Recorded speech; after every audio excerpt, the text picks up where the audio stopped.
Bueno, siendo las 8:03, vamos empezando así y podemos darle tiempo a Mira y a Carla para que puedan exponer. Hoy el tema de hoy va a ser lipodistrofias, la relación de la lipodistrofias y el riesgo cardiovascular. De eso nos va a hablar Amira Sleiman. Y del abordaje del paciente con lipodistrofias, Carla Muso. Eh, Amira es especialista en clínica, ha hecho su educación de posgrado en el tema de diabetes y trabaja en el Hospital San Bernardo de Salta.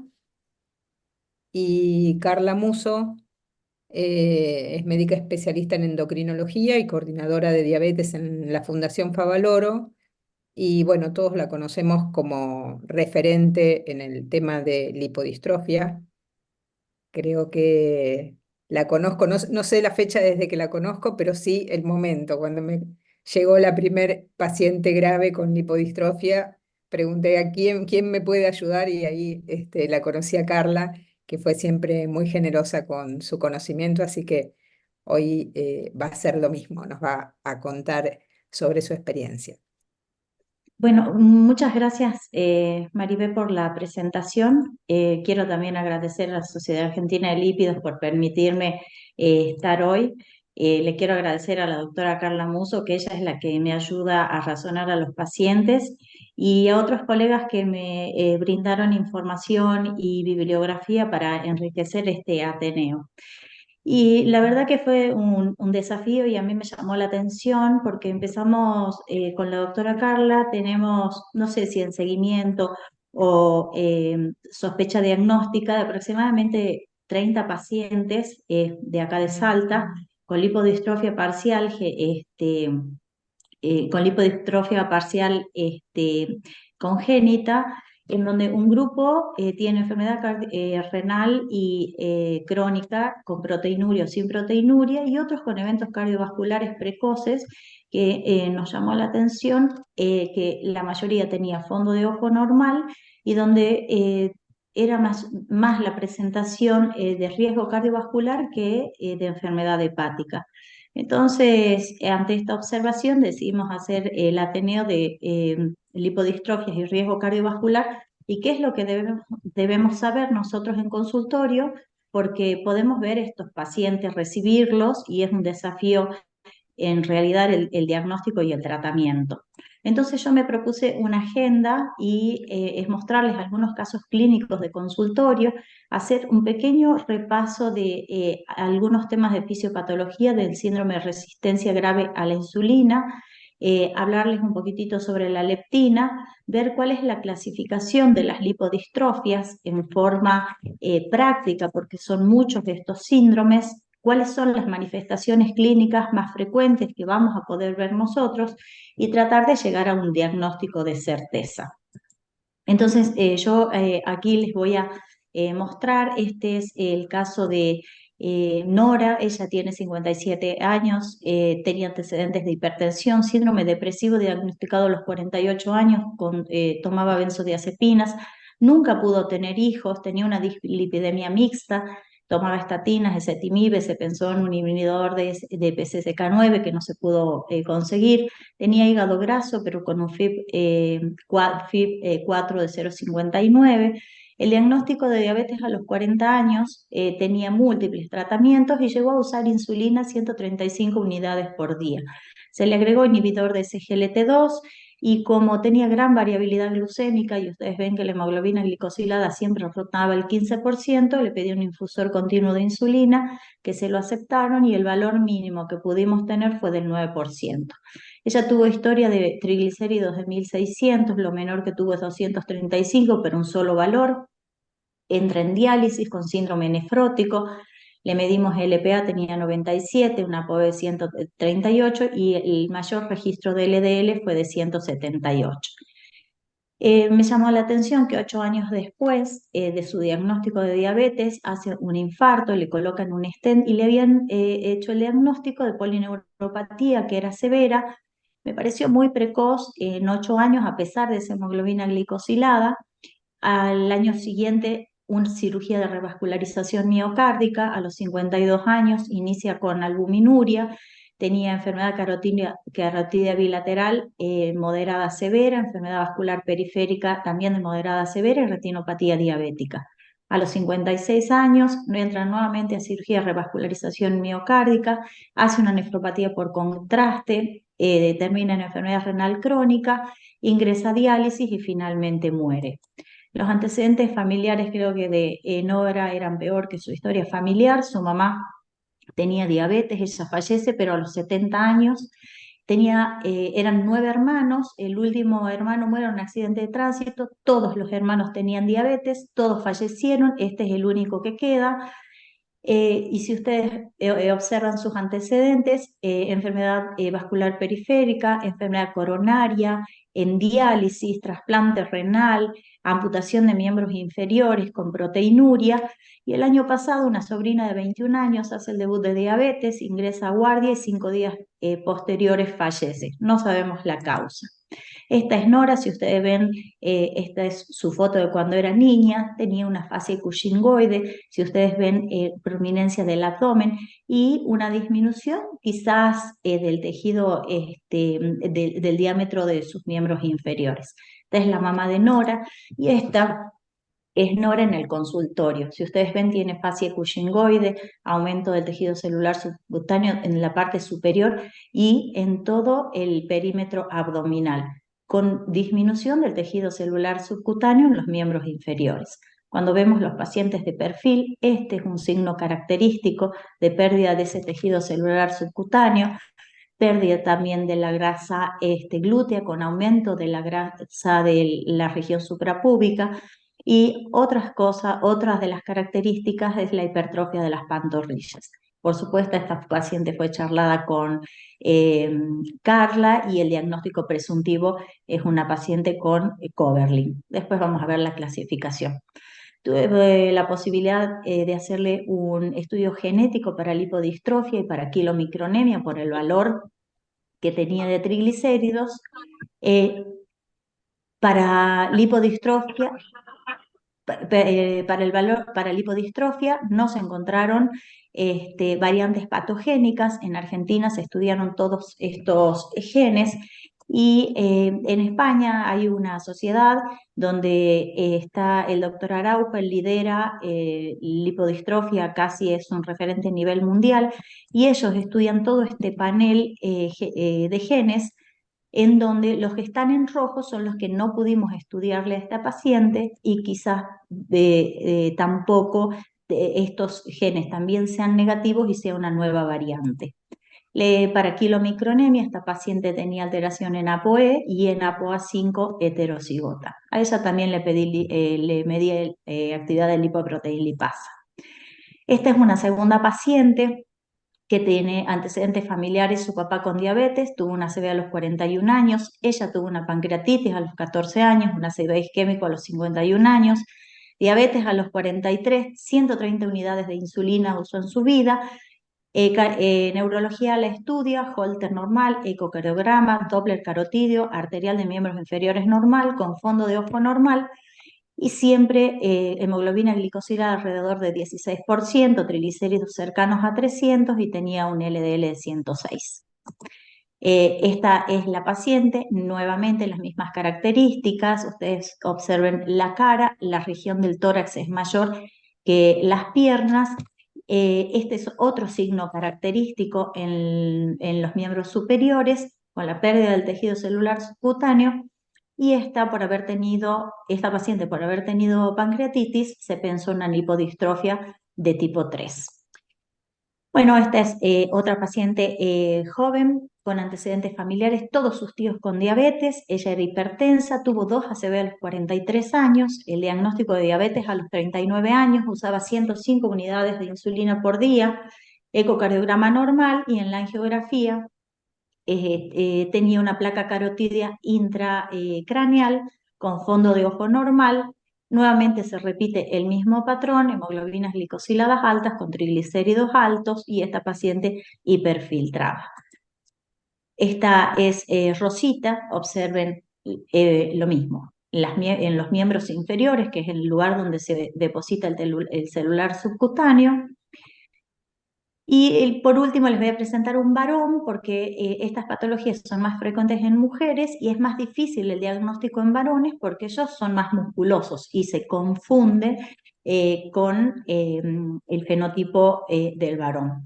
Tiene 54 años, todos sus familiares de la línea materna tienen diabetes, murieron menores a los 60 años, tuvieron amputación de miembros inferiores, trasplante renal, enfermedad coronaria. Tiene hígado graso, dislipidémico severo, diabetes diagnóstico a los 40 años, 75 unidades de insulina aproximadamente. En una pesquisa, el ecocardio muestra disminución de la motilidad, le hacen un SPECT y tenía una isquemia inferolateral apical leve, con fracción de eyección del 54% y posterior al esfuerzo 44%. Nuevamente, este paciente repite el patrón de fondo de ojo normal. Hemoglobinas cercanas a 10, él tiene un filtrado de 69, que para la edad es bajo, ya tiene proteinuria, triglicéridos de 300 y una LPA normal. Este es el paciente, observen la musculatura a nivel de los muslos, acá también el pliegue y la hipertrofia de las pantorrillas. Entonces, bueno, ahora vamos a definir qué son las lipodistrofias, son síndromes, es un síndrome donde hay múltiples patologías heterogéneas que inclusive son diferentes dentro del mismo subgrupo, son muy raras, multisistémicas y tienen una gran mortalidad. Tenemos que tener en cuenta que tienen tres características que son muy importantes y que son las que nosotros debemos pensar en consultorio. Una es la lipoatrofia, que es la disminución del tejido celular subcutáneo, donde pierde la estructura y la funcionalidad.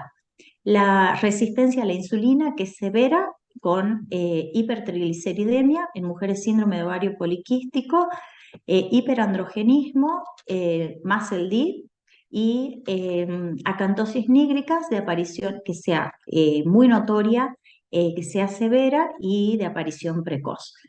Y el otro punto importante, anomalías metabólicas. Pancreatitis por hipertrigliceridemia, enfermedad cardiovascular o precoz, por aterosclerosis precoz, más el D, que pueden llevarlos a cirrosis. De acuerdo a la extensión, estos pacientes que van a tener la destrucción del tejido celular subcutáneo, ya sea por alteración genética o por alteración autoinmune, que son los adquiridos, va a haber una destrucción generalizada, parcial o localizada, que la localizada no la vamos a ver hoy. Y la principal alteración va a estar en la hormona, que es la leptina. Epidemiología, no hay datos fidedignos, esto es del 2018, se recogieron datos de una base de datos de registros médicos electrónicos y la prevalencia mundial es de 3 casos por millón, de los cuales 2,84 es para las parciales y el resto es para la generalizada. Nosotros, o por lo menos los que hacemos adultos, esta es la forma que con mayor frecuencia nos podemos llegar a encontrar. Entonces, 3 conceptos fisiopatológicos para poder entender la patología es que el tejido celular subcutáneo se divide en blanco, en marrón y en beige. El blanco, que es el que es el visceral y el celular subcutáneo se encuentra principalmente en glúteos, en la región femoral y abdominal. Si ustedes se acuerdan de los pacientes, es allí donde tenían la pérdida de grasa. Y esta adipogénesis está determinada por genes y tiene sus vías moleculares. Inicia con la célula madre mesenquimatosa, con factores de transcripción, y desde esta forma inmadura se diferencia hasta la forma madura, y son todos estos genes los que van a actuar y son los que vamos a determinar en los estudios. Una vez que tenemos el adipocito maduro, tiene, por supuesto, funciones energéticas, que guarda triglicéridos, guarda lípidos para que no se depositen en tejidos ectópicos. Esto hablamos en funcionalidad normal. Es tejido de sostén y es un tejido metabólicamente activo que libera hormonas. Principalmente la hormona que va a liberar es la leptina, también adiponectina, pero esta patología es una alteración y una disminución de la leptina por destrucción, ya vamos a ver, genética o autoinmune del tejido celular. La leptina tiene receptores centrales y receptores periféricos. Principalmente regula el apetito a través de la homeostasis energética, pero también tiene funciones pleiotrópicas porque dijimos tenía receptores periféricos. ¿Qué se vio? Y por eso es una patología sistémica y por eso a veces los pacientes tienen todas las complicaciones en uno solo. Lo que se vio que en las lipodistrofias parciales, donde hay déficit de leptina, el aporte de leptina recombinante mejora todas estas funciones. Y un solo concepto que a mí me llamaba la atención era por qué tan difícil manejar la glucemia o la diabetes en estos pacientes.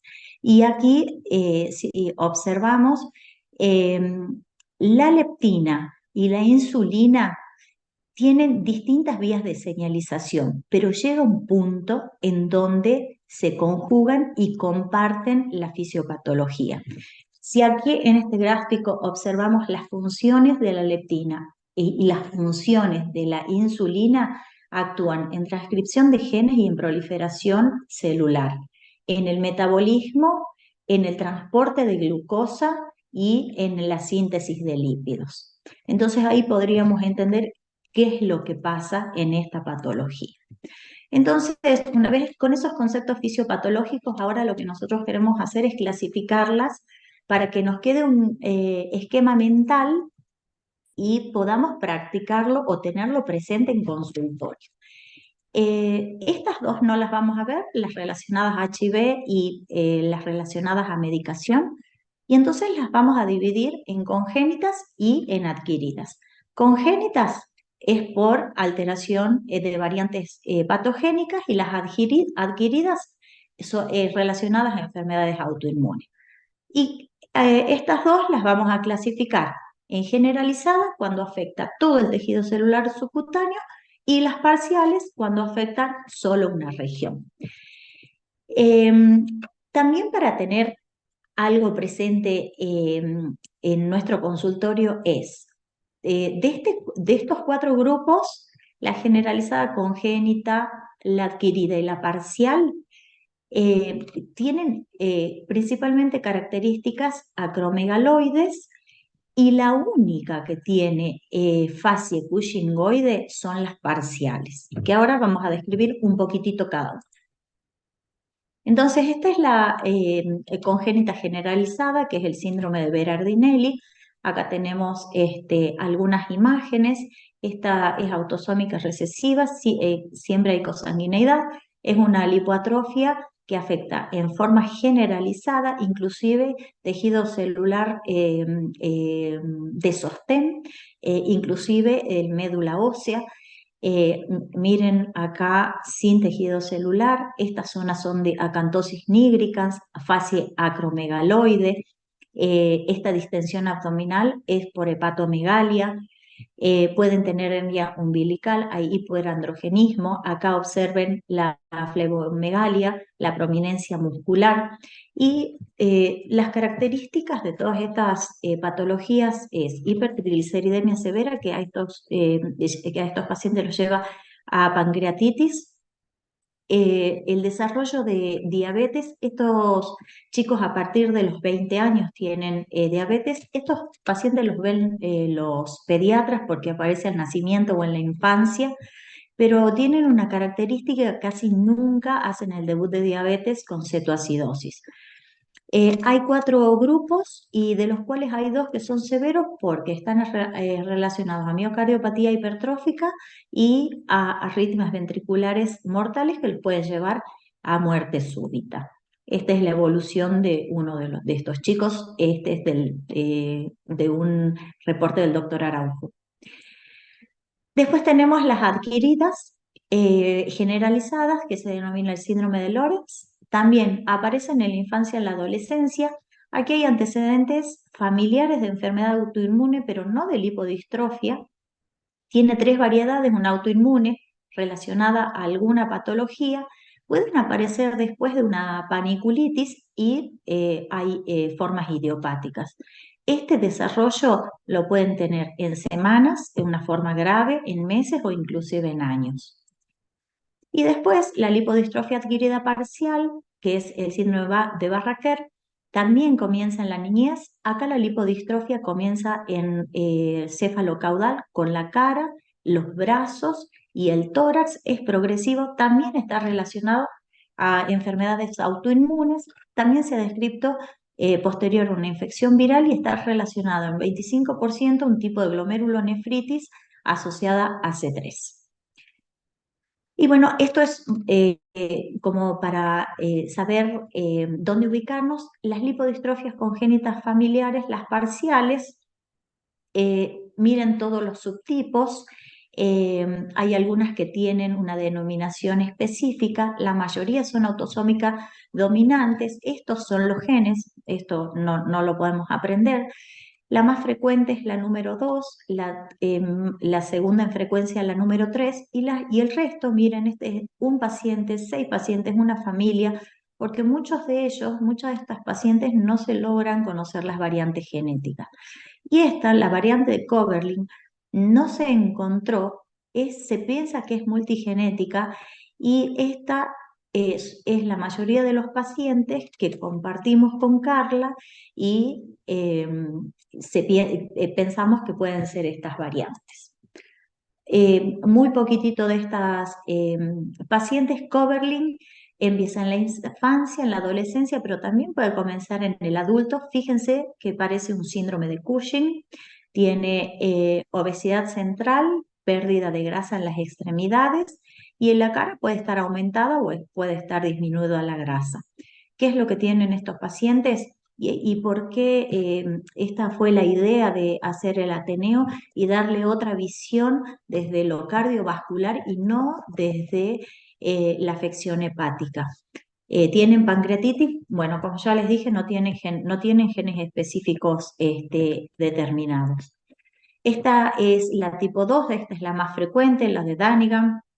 También empieza en la adolescencia. Estas pacientes, miren, parecen musculosas, atléticas, tienen hipertrofia muscular, la pérdida de tejido celulares en el tórax, en el abdomen.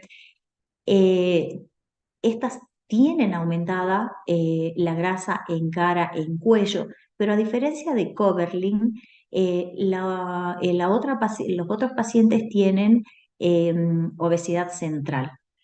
Estos pacientes también tienen enfermedad cardiovascular prematura y lo que tienen grave es la muerte súbita por arritmias ventriculares.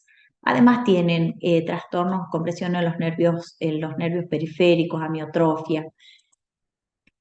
Y esa fue la descripción parcial de cada una de ellas para saber dónde estamos ubicados. Y estas son las complicaciones comunes que tienen ellos. Y a mí me llama la atención que en algunos pacientes podemos tener todas estas complicaciones. Recuérdenla, Nora, y casi todas las tienen. A nivel pancreático pueden tener episodios de pancreatitis y el mal control metabólico de diabetes. A nivel hepático, desde hígado graso hasta cirrosis. A nivel renal, tienen proteinuria, síndrome nefrótico, glomerulonefritis. Leí un artículo en donde a un grupo de pacientes con lipodistrofia parcial les habían hecho biopsias renales, tenían signos histológicos compatibles con nefropatía por diabetes, pero habían algunos signos que no pertenecían a diabetes y coincidían que un gran grupo de estos pacientes tenían fondo de ojo normal. Bueno, asociadas a polineuropatía o a neuropatías. A nivel cerebral, los pacientes, el 70% tiene dolor crónico, tienen ansiedad, tienen depresión y lo que a mí me llamaba la atención en este grupo de pacientes que estamos observando que tienen trastornos de la memoria y trastornos cognitivos. Hay envejecimiento precoz, muy pocos casos de acalasia. Leí que principalmente en los niños. Ya hablamos sobre trastornos, síndrome ovario poliquístico, inclusive infertilidad, y el compromiso cardíaco. Y en compromiso cardíaco tenemos hipertensión que es severa, es precoz y principalmente se da en la parcial tipo 3. Todo tipo de trastorno de conducción y de ritmo, eh, sinusales, auriculoventricular, bloqueos auriculoventriculares, eh, fibrilación auricular, taquicardia ventricular, muerte súbita. Valvulopatías con calcificaciones extremas, estenosis aórtica, miocardiopatías y lo que a mí me había llamado, bueno, vuelvo a insistir, la aterosclerosis temprana. Dentro de las miocardiopatías podemos encontrar metabólicas y dentro de ellas la miocardiopatía diabética, la hipertrófica con o sin hipertensión arterial. Esta la encontramos, acuérdense, en las congénitas tipo 2. Miocardiopatía dilatada, cuando haya un antecedente de un familiar con miocardiopatía dilatada y no se encontró la causa, pensar en esta lipodistrofia de Danigan. También pensar en insuficiencia cardíaca refractaria, en estas patologías, cuando haya insuficiencia cardíaca refractaria y no encontremos la causa, y fibrosis miocárdica.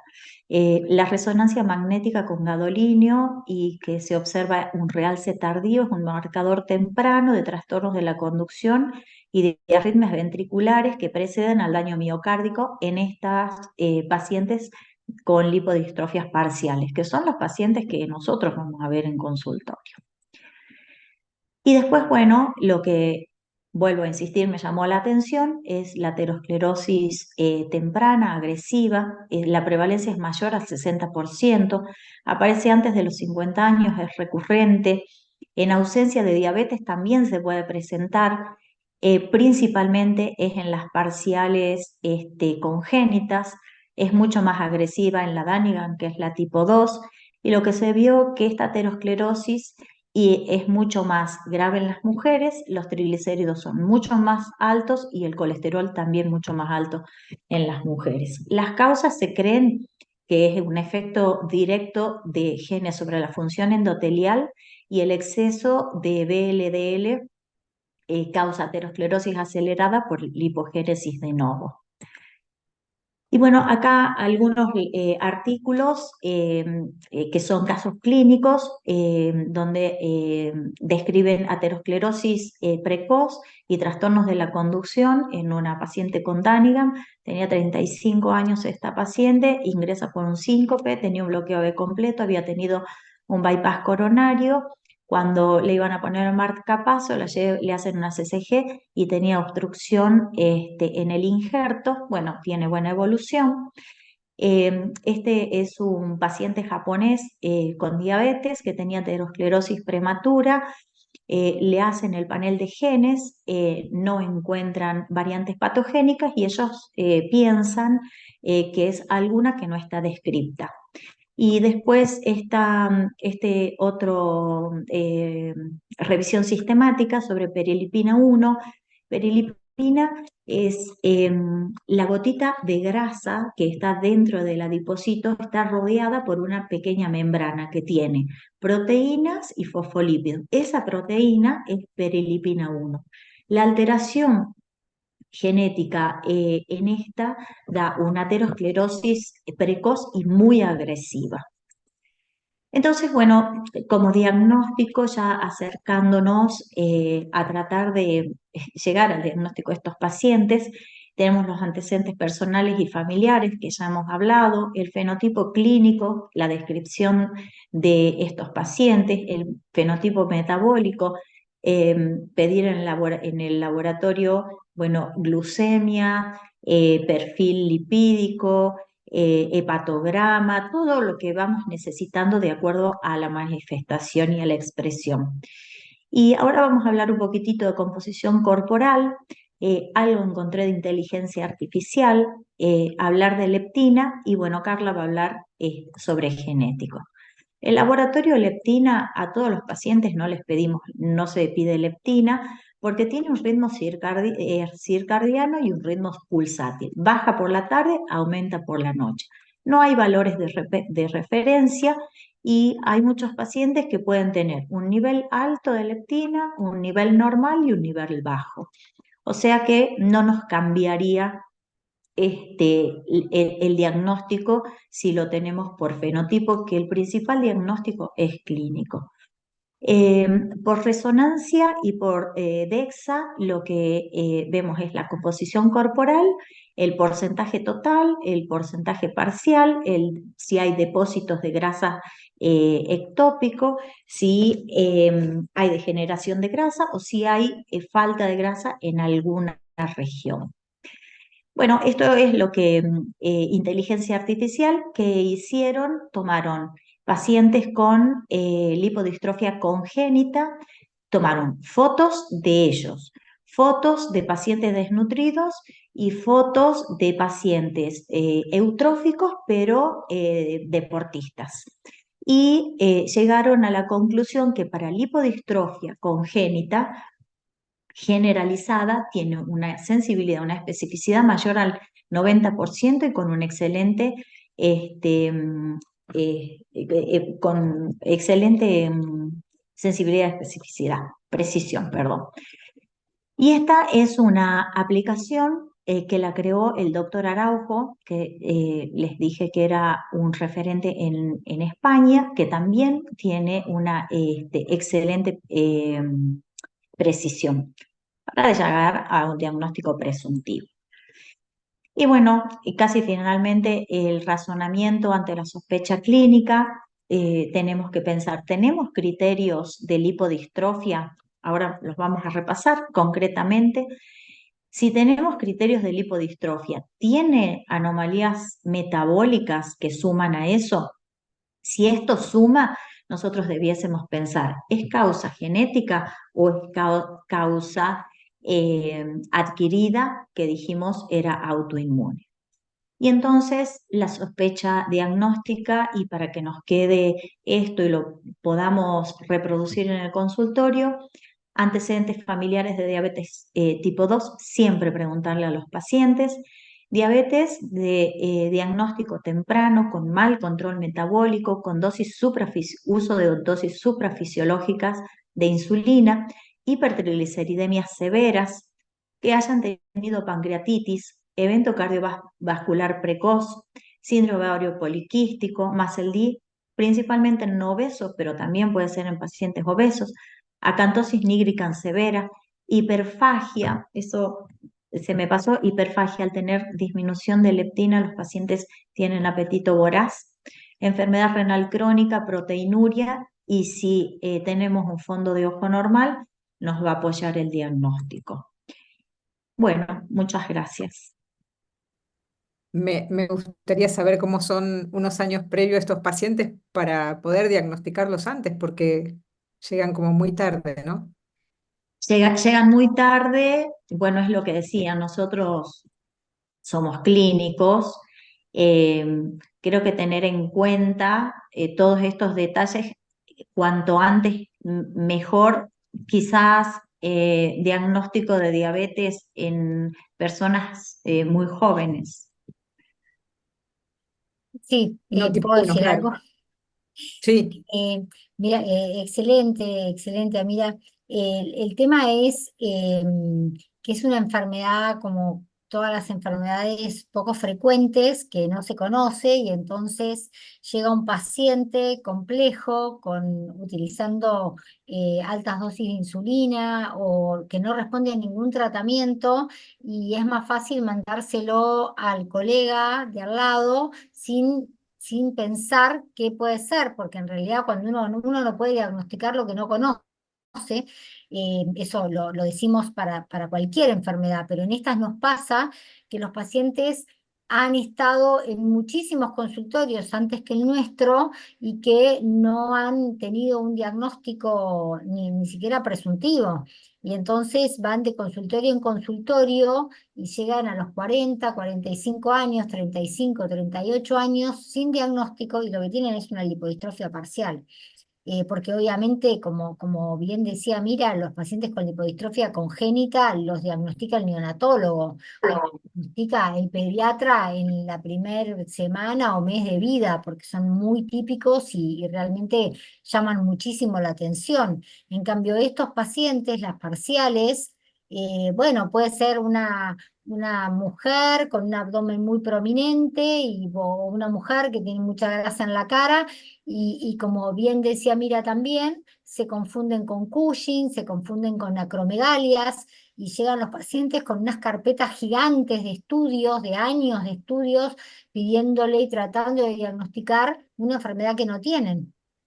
Y bueno, cuando llegan a alguien que más o menos tiene una idea o tiene una sospecha, a mí me ha pasado muchísimo que últimamente que los lipidólogos, colegas lipidólogos, cuando no logran manejar las hipertrigliceridemias, hipercolesterolemias mixtas y bueno, ahí lo sospechan, lo piensan y nos mandan los pacientes y realmente concretamos el diagnóstico, porque en algunos casos yo he hecho genéticos en dos pacientes que me han mandado, que me han mandado Gerardo, el IKIR, y las dos pacientes fueron positivas, o sea, tuvo perfecto la sospecha, pero bueno, es porque dieron con alguien que pensó en otra cosa y que buscó una causa, ¿no? Que buscó, dijo, a ver, ¿qué está pasando con esta paciente que no responde a nada? Bueno, si querés te escuchamos. Bueno, sigo. Bueno, muchísimas gracias, Maribé, por la presentación y por la invitación. Bueno, todos saben que me encanta hablar de este tema. Hace muchísimos años que estoy hablando de esto y tratando de hacer difusión de esta enfermedad o de estas enfermedades, porque son muchas bajo un mismo nombre. Eh, y bueno, y tuve la posibilidad de hacer una experiencia de 3 años en el NIH en este tema y realmente a partir de ahí, desde el 2003, estoy involucrada en esto. Así que ya llevo muchos años en el tema, estos son mis conflictos de interés. Y bueno, un poco esto ya lo mencionó, simplemente a mí me gusta esta diapositiva porque, este gráfico, porque se ve muy fácil algo que es muy complejo, que es la clasificación, ¿no? Entonces es generalizada, ¿no? Pierden toda la grasa, puede ser congénita o adquirida a lo largo de la vida, y lo mismo las parciales que hoy son un poco las que más le damos importancia, básicamente porque son más frecuentes. ¿Y esto un poco, cómo nos debemos parar frente a estos pacientes? ¿Cómo se nos tiene que prender la alarma? Y es básicamente ver que estamos ante un paciente que es diferente por el fenotipo, por esto que les mencionaba, por valores de triglicéridos elevadísimos, y no los podemos manejar con las drogas habituales, o una paciente con diabetes que tampoco está con insulina, con el mejor tratamiento médico y sigue con una hemoglobina de 14, de 15, y como presentó los casos Amira, o utilizando también dosis elevadísimas de insulina sin éxito. Entonces, acá, ¿qué tenemos que hacer? Y el examen físico. El examen físico esto es un diagnóstico clínico, o sea que el examen físico es clave. Si este paciente no lo desnudamos, se va con un diagnóstico, como les decía, de Cushing o de acromegalia.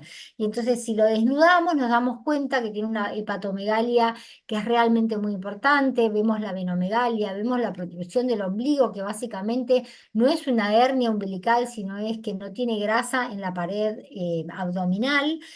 A pesar de ese abdomen súper prominente que tiene, no tiene grasa intraabdominal, tiene grasa visceral, que es lo que finalmente la lleva al compromiso cardiovascular. Y lo más importante de todo es ver cuál es el tratamiento adecuado para este paciente. Y un poco la genética ya lo mostró Amira, no quiero repetir las cosas, pero bueno, acá estas son todas las mutaciones que se conocen, todos los días sale una mutación nueva, y este es el tema, ¿no? Que no, a veces no encontramos la mutación porque básicamente son mutaciones nuevas. Estas son las parciales, que son las que más le estamos dando importancia y las que más están apareciendo. Las dos que me mandó el doctor Elikir tenían esta mutación, era una mutación, una parcial de tipo 4 que no son muy frecuentes, como bien lo mostró Amira, pero las dos que tenemos diagnosticadas tenían esto, con lo cual no era tan fácil porque no eran pacientes que uno las miraba y decía tiene lipodistrofia, quedaban muchísimas dudas. Tenemos un varón también ahora que también nos genera mucha duda, también mandado por un cardiólogo para que lo evaluemos. Así que la verdad es que no es fácil el diagnóstico de estas pacientes, inclusive en muchas pacientes que tiene Amira las miramos y vemos las fotos y las historias, y la verdad es que no nos resulta fácil a veces estos diagnósticos. Y esto, bueno, son los test que ya mencionó Amira. ¿Qué nos impresiona de estos pacientes? Es esto, un poco ver que estos pacientes se mueren y se mueren sin diagnóstico y se mueren muy tempranamente. Esto es un trabajo que hicieron los brasileros que saben un montón y que, bueno, saben que esta enfermedad la descubrió Berardinelli en el norte de Brasil. Y se mueren de cirrosis, se mueren de infarto, se mueren de enfermedad renal, de pancreatitis, eh, y por supuesto la mayoría de ellos, más del 90%, tienen enfermedad hepática, ¿sí? Y lo más importante de esto, que mueren, se les acorta casi 30 años la vida a estos pacientes, ¿no? Entonces, por eso la importancia de hacer un diagnóstico y de darles un tratamiento. ¿Cómo sería el abordaje terapéutico? Bueno, este es un algoritmo, hay varios. Por supuesto, en todos vamos a tratar de implementar la dieta, el ejercicio, lo que un poco decimos todos. Es muy difícil para estos pacientes hacer dieta porque en general tienen algo que predomina, que es el hambre. El hambre, en el caso de los Berardinelli, que son los que no tienen nada, nada, nada de grasa, tienen un hambre voraz y entonces es muy difícil hablar de dieta. Y el ejercicio, en realidad, son pacientes que también están muy descompensados en general, no digo siempre y no digo todos, pero esto es algo que predomina bastante y entonces están siempre como sin energía, les cuesta mucho encontrar la energía para poder hacer actividad física.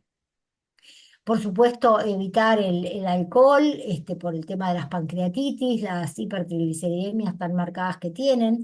eh, y bueno, el hábito de fumar, por supuesto, básicamente por la asociación que tienen con el elevadísimo riesgo cardiovascular. En cuanto a lo psicológico, son pacientes que también necesitan tratamiento psicológico, psiquiátrico, se ven diferentes, se ven mujeres que se ven con características de hombres por esta masa muscular que está no siempre aumentada, pero sí se nota más y parecen muy musculosos básicamente por la falta de tejido adiposo. Y entonces acá lo que dice básicamente es que cuando nosotros tenemos un paciente con una lipodistrofia generalizada, deberíamos considerar empezar el tratamiento con leptina, que es la hormona, la adipocitoquina que le falta porque no tiene grasa, entonces no la puede fabricar porque se fabrica básicamente en el tejido adiposo, lo más tempranamente posible. ¿Por qué? Porque este paciente va a desarrollar todas las complicaciones que mencionaba también Amira. Y entonces, y en las parciales, bueno, no es tan así. En las parciales tenemos que evaluar paciente por paciente, porque son pacientes que tienen hipertrigliceridemia, pero que muchas veces pueden responder a la medicación habitual, y entonces ese paciente no va a necesitar leptina, pero también tenemos que tener esta precaución de no dejarnos estar con respecto a el control de la diabetes, el control de los lípidos, qué está pasando en el hígado, ¿sí? ¿Qué está pasando con el hambre? Y entonces también actuar a tiempo y no esperar que el paciente se complique para instaurar el tratamiento. Pero tenemos otros tratamientos alternativos que no son solamente la leptina. Y entonces, por supuesto, tenemos metformina como una droga, y les voy a mostrar este último paper que salió un poco más reciente, donde habla y divide a las lipodistrofias generalizadas y las parciales. Y lo que menciona es que, bueno, por supuesto, dieta y ejercicio para todos, pero en las generalizadas la idea sería metformina, insulina, por supuesto, inhibidores de SGLT2 sería una alternativa. Para la dislipemia, toda la medicación que conocemos, y la metreleptina como una alternativa, como la terapia específica. En las parciales es similar, lo pone en signos de interrogación la metreleptina, también hacer un bypass gástrico, y fíjense que están como otras terapias los agonistas del receptor de GLP-1, que ya tenemos pacientes tratados con agonistas del receptor de GLP-1, con liraglutide. Tenemos pacientes tratados con inhibidores de SGLT2, y les voy a mostrar un trabajo con inhibidores de SGLT2 publicado por la doctora Rebecca Brown, un referente en Estados Unidos para este tema. Entonces, bueno, ya Amira mostró un poco todo lo que era la leptina, cómo actuaba. Esto fue un poco contarles la línea de tiempo de la leptina. Acá estamos en el año 94, Jeffrey Friedman descubre la leptina. Ahí estamos en un congreso con él, realmente una persona increíble. En el año 2000, la doctora Lee Foral y el doctor Gordon en el NIH proponen el protocolo al que nosotros desde Argentina mandamos 6 pacientes, digamos, con pediatras, con la doctora Mabel Ferraro, con la doctora Liliana Trifone. Mandamos pacientes para ser tratados en el protocolo, que hoy siguen en tratamiento. Y por supuesto después empezaron a aparecer múltiples papers con las nuevas mutaciones, ¿sí? Abrimán Sugar, que es realmente la persona que más ha escrito sobre el tema, la gente de Turquía, bueno, realmente mucha gente interesada. Nosotros en el 2019 generamos APLA, que es la Asociación para Pacientes con Lipodistrofia, y bueno, y seguimos avanzando en la difusión y en el tratamiento con metreleptina. Acá esto ya lo mencionó cómo actúa, y yo les quiero mostrar un poco lo que fue la experiencia publicada en el año 2018 o hasta el año 2018 del NIH, para ver la efectividad que tiene la metreleptina. Este era el grupo de pacientes con lipodistrofias generalizadas, donde hubo un descenso de la hemoglobina glicosilada. Estos eran 66 pacientes con lipodistrofia congénita generalizada, y fíjense cómo mejoraba la glucemia plasmática en ayunas, los triglicéridos, donde se ve un cambio realmente drástico, y en 4 meses, en el término de 4 meses ya podemos ver mucho menos. Por supuesto empiezan a bajar, pero los trabajos estos se hicieron a 4 meses, y después, por supuesto, siguieron hasta los 48 meses de tratamiento, sin una droga que no tiene taquifilaxia. O sea, sí, el mismo efecto sigue haciendo en la medida que también, por supuesto, los pacientes logran cuidarse, y lo logran cuando están con metreleptina, porque disminuye y tiene mucho impacto en lo que es el hambre. Y acá, bueno, esto un poco lo que pasó con los parciales, ¿sí? Con las lipodistrofias parciales fue muy similar. Estos eran 41 pacientes donde mejoraron todos los parámetros. Lo mismo en pacientes que pudieron ser biopsiados a nivel de la biopsia hepática basal y post tratamiento con leptina. Fíjense cómo mejoraron todos los parámetros metabólicos, pero también mejoró los estadios de la enfermedad hepática, con lo cual claramente la leptina mejoraba y mejora el hígado, la enfermedad hepática, que lo podemos ver en esta foto que ha recorrido el mundo, esta paciente, pero cuando vemos la resonancia, fíjense a los 4 meses el cambio en el tamaño hepático, en la infiltración grasa a nivel hepático fue realmente increíble. En esto, este trabajo es un poco más reciente y evalúa la función renal. En los pacientes lo que se vio en realidad es que evaluaba proteinuria y albuminuria durante 24 meses en tratamiento con leptina, también el filtrado glomerular, y lo que se vio básicamente que se vieron modificaciones en albuminuria y proteinuria, pero sin cambios en filtrado. Y con respecto al hambre, que yo les decía que es tan importante, los pacientes no pueden cumplir un plan de alimentación porque el hambre los vence y pueden comer tipo binge, los atracones. eh, y los pacientes que utilizaron, estos fueron tanto parciales como generalizadas, mejoraron tanto el hambre que mejoran los parámetros metabólicos, ¿sí?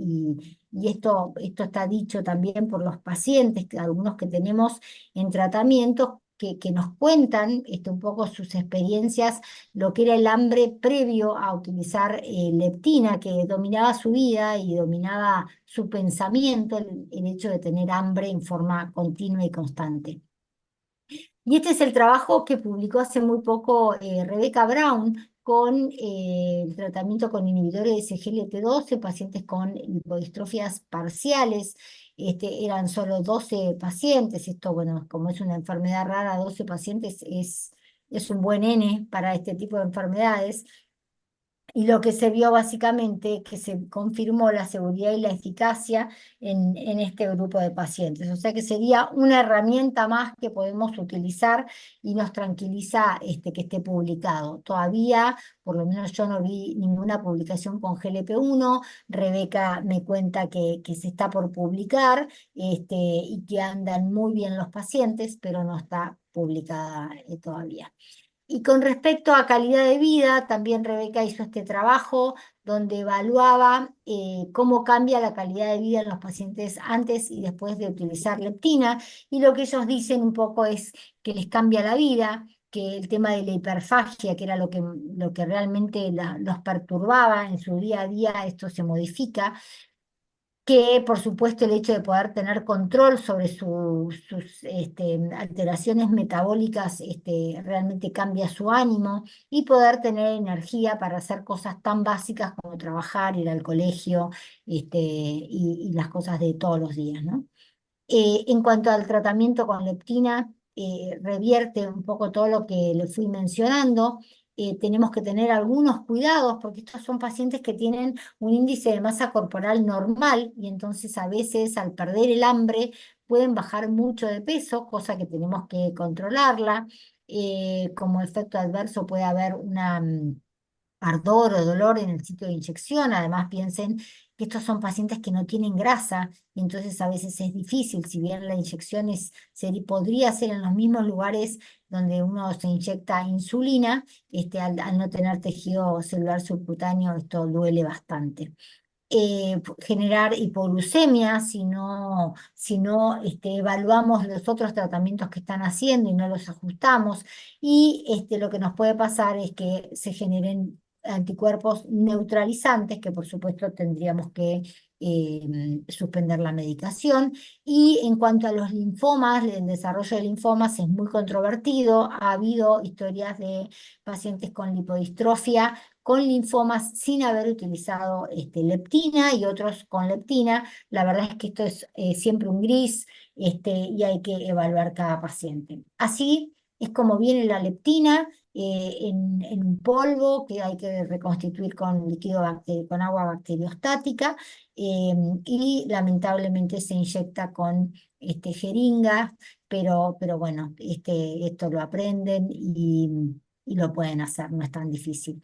Entonces, yo esta pregunta de cuándo comenzar el tratamiento con leptina, y yo hago un poco la comparación con lo que pasaba con los pacientes con diabetes tipo 1, ¿no? Que cuando no existía la insulina, los pacientes llegaban en este estado, y cuando Banting y Best descubren la insulina, este niño se salvó.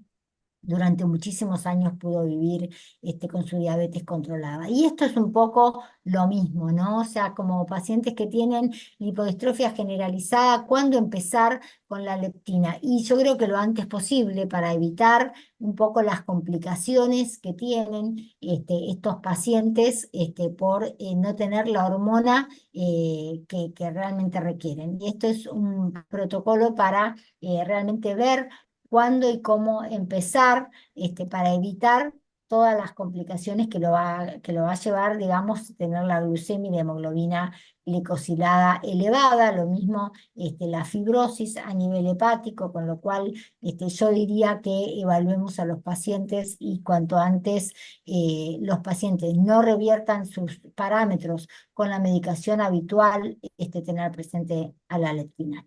Y cuándo sospecharlos, es un poco pensar en el fenotipo diferente, más dislipemia que no podemos controlar, o diabetes que no podemos controlar con el mejor tratamiento médico, pacientes que hayan tenido pancreatitis, que tengan una esteatosis moderada o severa, que se nos prenda la alarma para evaluar de una manera diferente y mirar de una manera diferente a este paciente.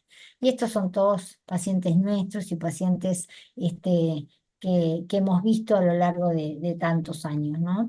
Y un poco el mensaje es poder reconocer esta enfermedad, elegir el mejor tratamiento, y pensar que estos pacientes se mueren a edades muy tempranas si no actuamos rápido. Y yo siempre los invito a compartir los casos, porque tenemos dudas, porque nos cuesta hacer diagnóstico, es una enfermedad difícil, poco frecuente y rara, y entonces compartir los casos nos ayuda a llegar a un mejor tratamiento. Este es APLA, nuestra sociedad, así que yo les agradezco y dejo de compartir por si hay alguna pregunta.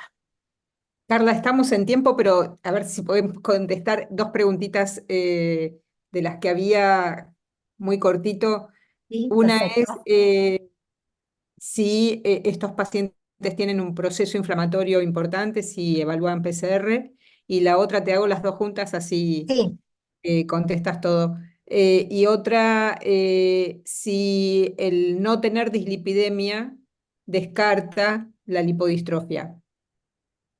En general, le contesto la primera pregunta primero. Bueno, sí, el procesos inflamatorios sí tienen de todo tipo. Pedimos PCR en muchos. Y la segunda pregunta es, en general, si se presentan siempre con hipertrigliceridemia, en general, es raro que no tengan triglicéridos elevados. La mayoría de los casos hay dislipemias mixtas, pero la mayoría de los casos lo que más vemos son las hipertrigliceridemias muy marcadas en el rango de miles, ¿no?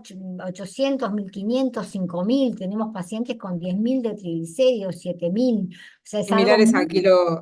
a los síndromes de kilomicronemia. Exacto, sí, sí. Son muy, muy exagerados los niveles de triglicéridos. Eh, de todas maneras, eso no descarta, o sea, porque, digamos, si el paciente tiene este tema de todas las características clínicas que mencionaba Amira, y por ahí tiene diabetes y no tiene una hipertrigliceridemia tan marcada, no es que lo descarta.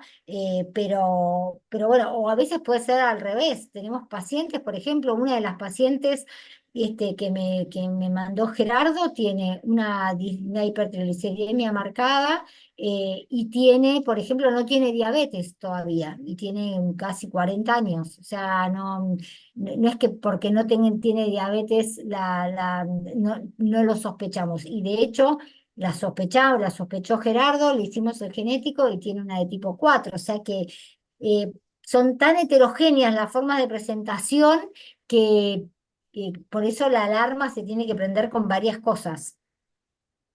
Perfecto. Amira, no sé si Excelente, querés. chicas, la verdad. Muy aprovechable todo lo que contaron.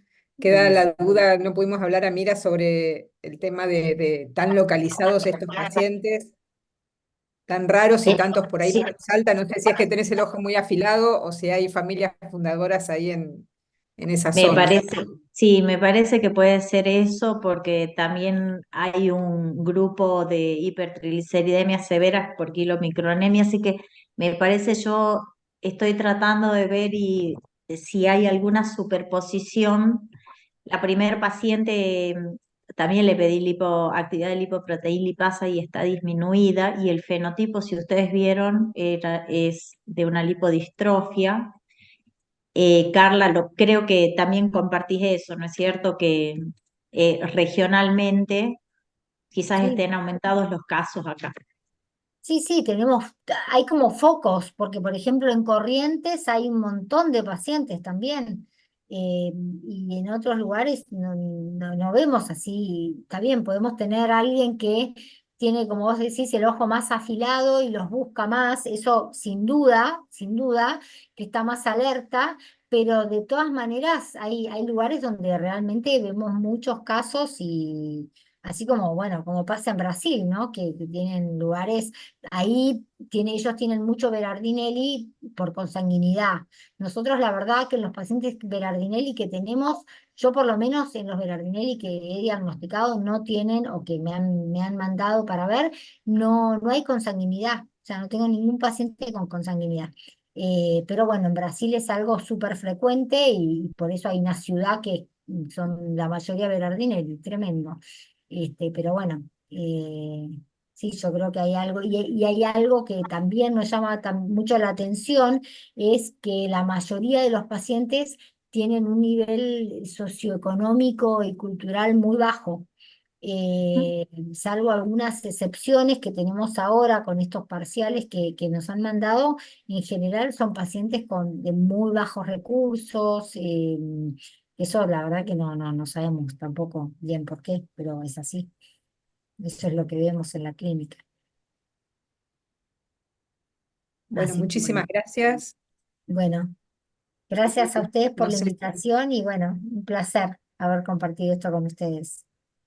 bueno, creo que te van a llegar consultas porque quedaban, hay algunas preguntas más, Bueno, me las de, mandan a mi mail, muso con doble s, musocar@hotmail.com y charlamos. listo. Bueno, gracias a todos, gracias por haber Buenísimo, participado y quedarse hasta esta hora. buenísimo, gracias. Chau, chau. Gracias.